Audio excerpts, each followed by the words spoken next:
नमस्कार जय Jagannath mama's kitchen को आपन को अनेक अनेक स्वागत। आसतु यही सबुज कैप्सिकम रे बनैबा आलू कैप्सिकम।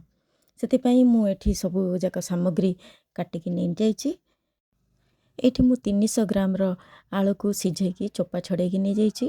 तापर एठी देखि पारथिबे कैप्सिकम को एमती लंबा लंबा काटिकी नैछि। एमती हल्का मोटा साइज रो करिकी काटिबे ता द्वारा देखिया को भल लागिबो, खाइबा को भी भल लागिबो।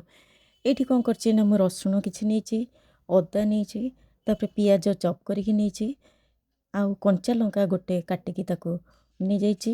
तापर पियाज को मध्य स्लाइस करिकी काटिछि। आउ तापर से जो कैप्सिकम रो जो मंजी बाहरतिला ताको मध्य हमें फोपाड़ीबानी, ताको मध्य पकेइबा।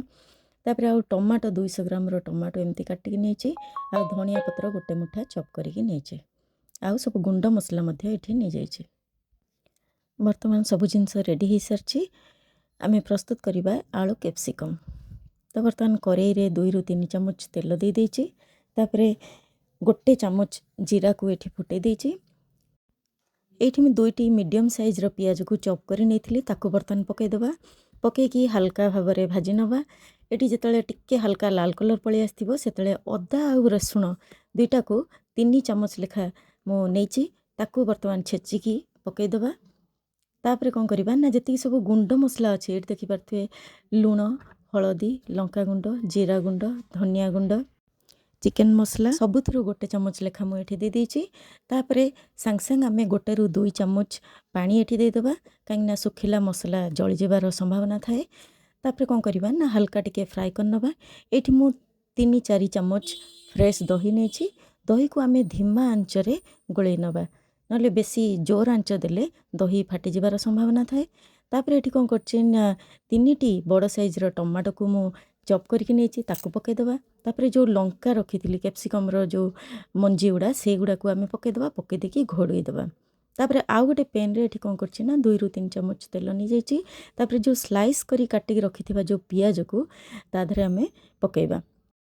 एठी आमे पियाज को बेसी भाजीबानी, जस्ट ट्रांसपेरेंट हवा पर्यंत भाजीबा। तापर कौन करिबा ना काटी रखिथिबा जो कैप्सिकम को ताको पकेकी भल भाबरे गोळे नबा।